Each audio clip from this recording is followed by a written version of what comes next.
Namaskar, welcome to Electrical Adda. The first question is a cell having an EMF 2.2 volt, internal resistance 0.2 ohm है, connected to a circuit comprising an ammeter. यहाँ पर एक ammeter लगा हुआ है, resistance है कि अपना 4 ohm, series with a combination of two resistance 0.4 ohm 0.4 ohm. Each the reading of an ammeter का रीडिंग कितना होगा? देखिए ये जो 4 ओम के साथ ये जो कॉम्बिनेशन है सीरीज में कनेक्ट हुआ है, यहाँ पर आमीटर है, तो यहाँ पर सोर्स में जितना करंट फ्लो होगा वहाँ पर भी उतना ही करंट फ्लो होगा क्योंकि सीरीज है, सीरीज में करंट सेम रहता है।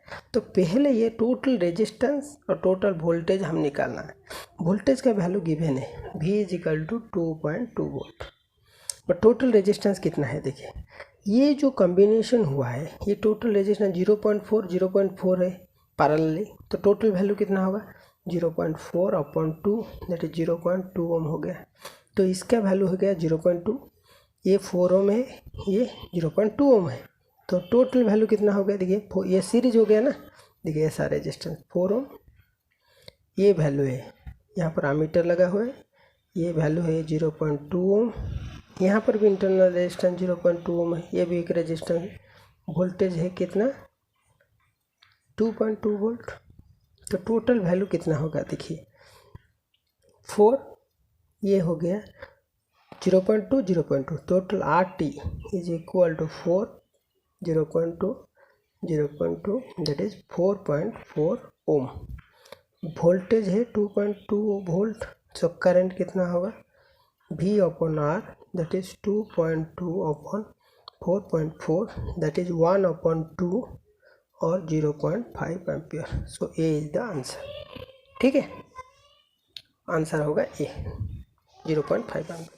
नेक्स्ट क्वेश्चन देखिए, two batteries of different EMF, two batteries, suppose यहाँ पर एक EMF है E1 है और यहाँ पर टू बैटरी और सेम इंटरनल रेजिस्टेंस, तो इसका रेजिस्टेंस सपोज R है, कनेक्टेड सीरीज, यहाँ पर एक E2 है, इंटरनल रेजिस्टेंस है क्या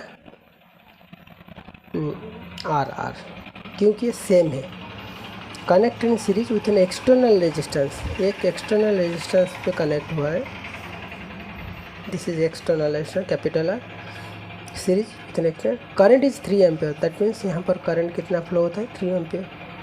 when polarity is reverse, polarity reverse हो गया, दैट मीन्स देखिए ऐसा है, इंटरनल रेजिस्टेंस R है तो ऐसा कनेक्ट हुआ है, देखिए पोलैरिटी कनेक्शन चेंज हो गया, ये प्लस माइनस था, ये प्लस माइनस, ये माइनस प्लस हो गया, बट वहाँ पर जो current flow polarity reverse, the current is 1 ampere, यहाँ पर करंट कितना होता है, यहाँ पर करंट 1 एम्पियर फ्लो होता है। तो बोलता है रेशियो ऑफ EMF का जो रेशियो है E1/E2 कितना होगा, वो क्वेश्चन पूछा है, E/E2 = डैश। देखिए यहाँ पर फेल है, फर्स्ट केस I = कितना होगा, देखिए I = V/R हम जानते हैं, और V मतलब E, तो करंट का वैल्यू दिया है 3, E का वैल्यू देखिए E1 + E2 हो गया, E1 + E2 सीरीज में कनेक्ट हुआ, तो एक्सटर्नल रेजिस्टेंस है R और internal resistance R + R that means 2R। ठीक है, ये हो गया पहला इक्वेशन। सेकेंड इक्वेशन देखिए, I = V/R + R, same formula, I का वैल्यू है 1 एम्पियर रिवर्स हो गया है, तो E1 - E2 होगा, रिवर्स हो गया ना, कैंसिल हो गया, तो सीरीज रेजिस्टेंस तो सीरीज है 2R + R + 2R, second equation है। तो इसको रेशियो हम निकालेंगे तो कितना होगा, देखिए इसका रेशियो, तो इसको I1 बोलते हैं, इसको I2 बोलते हैं, तो I1/I2 हम लिखेंगे, तो कितना I1 का वैल्यू कितना है, तो E1 + E2/R + 2R divided by E1 - E2 divided by R + 2R that is 3/1, ये वाला कैंसिल हो गया, that means E1 + E2 divide by E1 minus E2 is equal to 3 हो गया। तो इसको हम जब सॉल्व करेंगे, यहाँ पर कितना मल्टीप्लाई करें, E1 माइनस E2, फिर मल्टीप्लाई करेंगे यहाँ पर E1 माइनस E2, तो a plus B into A minus B हो गया, इसका स्क्वायर हो गया। इसको सॉल्व करने से हमको मिलेगा, आप सॉल्व करेंगे हमको मिलेगा दैट इज़ 2, ठीक है। That means E1 is equal to 2 times of E2 होगा, दैट मीन्स रेशियो होगा 2, बी इज द आंसर, ठीक है। आप सॉल्व करेंगे जरूर इसका आंसर आएगा 2, ठीक है। नेक्स्ट क्वेश्चन देखिए, यहाँ पर क्वेश्चन पूछा है कि रेजिस्टेंस RAB इक्विवेलेंट रेजिस्टेंस पूछा है। देखिए ये 5 ओम में, यहाँ पर देखिए, यहाँ पर हमको पहले जानना है कि ये ओम्स, ये जो ह्यूस्टन ब्रिज को फॉलो करता है कि नहीं। देखिए 2 into 6 is equal to 4 into 3 equal है ना, नहीं, 12। दैट मीन्स ये 5 ओम में करंट, ब्रिज सर्किट में करंट 0 होगा। 0 होगा मतलब ये रेजिस्टेंस वैल्यू कुछ भी नहीं है। तो ए और बी, दैट मीन्स ए को प्लस मानते हैं, बी को माइनस मानते। यहाँ पर करंट आई आएगा तो यहाँ पर डिवाइड होगा, दैट मीन्स I1 I2। यहाँ पर I1 जाएगा तो यहाँ पर तो करंट फ्लो नहीं होगा, तो ऐसा फ्लो होगा। दैट मीन्स ये 2 ओम और 3 ओम कैसा होगा, सीरीज। यहाँ पर 4 ओम और 6 ओम सीरीज होगा। तो देखिए ये वैल्यू कितना होगा, 2 ओम प्लस 3 दैट इज़ 5 ओम हो गया। ये वाला 4 प्लस 6 दैट इज़ 10 ओम हो गया। बट दोनों कैसा है, 5 ओम पैरेलल 10 ओम। तो इसका जो नेट RAB होगा that is product of sum 5 into 10 divide by 5 plus 10 हो गया। तो 50/15 दैट इज़ कितना होगा, देखिए 50 that means 10/3 Om, A is the answer, ठीक है। देखिए ए according to Houston bridge circuit. इसको हमको जानना है, अपोजिट रेजिस्टेंस का प्रोडक्ट इक्वल होने से ब्रिज सर्किट में करंट वैल्यू 0 होगा। तो करंट 0 होगा तो रेजिस्टेंस वैल्यू कुछ नहीं होगा।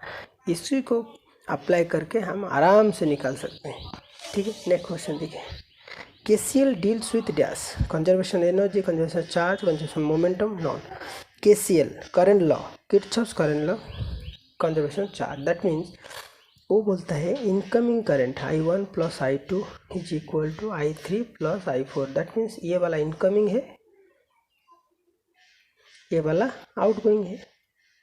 सपोज तो I1 को हम बोलते हैं क्या, Q1/T, सेम टाइम में Q2/T is equal to Q3/T, Q4/T। That means एक पॉइंट में जो टाइम में करंट इन होता है वही टाइम में करंट आउट हो जाता है, इसलिए टाइम को कांस्टेंट मान लिया। दैट मीन्स ये क्या हो गया, Q1 plus Q2 that means Q3 plus Q। That means जितना चार्ज एंटर होगा उतना ही करंट आउट होगा, क्योंकि चार्ज भी एक कंजर्व क्वांटिटी है जिसको हम क्रिएट नहीं कर सकते हैं और इसको डिस्ट्रॉय भी नहीं कर सकते हैं। खाली हम ट्रांसफ़र कर सकते हैं one body to another body by friction, conduction, induction method से एक बॉडी से अनदर बॉडी को हम ट्रांसफ़र करते हैं जो चार्ज फॉर्म करते हैं। तो एक्चुअली जितना चार्ज है that is a constant value. सो ये जो KCL कंजर्वेशन चार्ज को फॉलो करता है। देखिए KVL deals with dash, KVL conservation of energy, KVL Kirchhoff voltage law. तो वो बोलता है कि जो हमारा EMF का वैल्यू है, KVL क्या बोलते हैं, the algebraic sum of the EMF and voltage drop are equal to 0। That means जितना वोल्टेज हम फीड करेंगे एक रेजिस्टेंस, देखिए जितना वोल्टेज हम देंगे उतना ही वोल्टेज ड्रॉप होगा। दैट मीन्स उतना है, जितना एनर्जी देंगे उतना एनर्जी वो खर्चा करेंगे, वो कंज्यूम करेंगे। That means V is equal to V1 plus V2 हम लिख सकते हैं। तो V को हम W/Q लिख सकते हैं। सपोज चार्ज यहाँ पर Q फ्लो होता है, तो यहाँ पर Q फ्लो होता है, सब जगह में Q चार्ज फ्लो होगा, तो Q इज कांस्टेंट हियर। तो W1/Q प्लस W2/Q, तो Q कांस्टेंट है तो इसको हम बोलेंगे W is equal to W1 plus W2। W को क्या बोलते हैं, वर्क डन जो होता है, एनर्जी भी वही होता है। तो इसको हम लिख सकते हैं E is equal to E1 plus E2 भी लिख सकते हैं। इसीलिए हम बोलते हैं कि KVL Kirchhoff voltage law conservation of energy को फॉलो करता है कि क्योंकि वर्क डन, जितना हम एनर्जी खर्चा करेंगे उतना ही काम करेंगे। जितना काम करेंगे एनर्जी, जहाँ पर जितना, जिसके ऊपर हम काम करेंगे जितना, उसका एनर्जी लेवल उतना बढ़ेगा। जिसके द्वारा काम किया जाएगा उसका एनर्जी उतना ही खर्चा होगा। मैं अभी काम कर रहा हूँ तो मेरा जितना काम करूँगा उतना एनर्जी मेरा खर्चा होगा। तो वर्क और एनर्जी का यूनिट जूल है, इसीलिए सेम है। तो वर्क के जगह में हम एनर्जी लिख सकते हैं। तो इसीलिए KVL deals with conservation of energy. ठीक है, थैंक यू।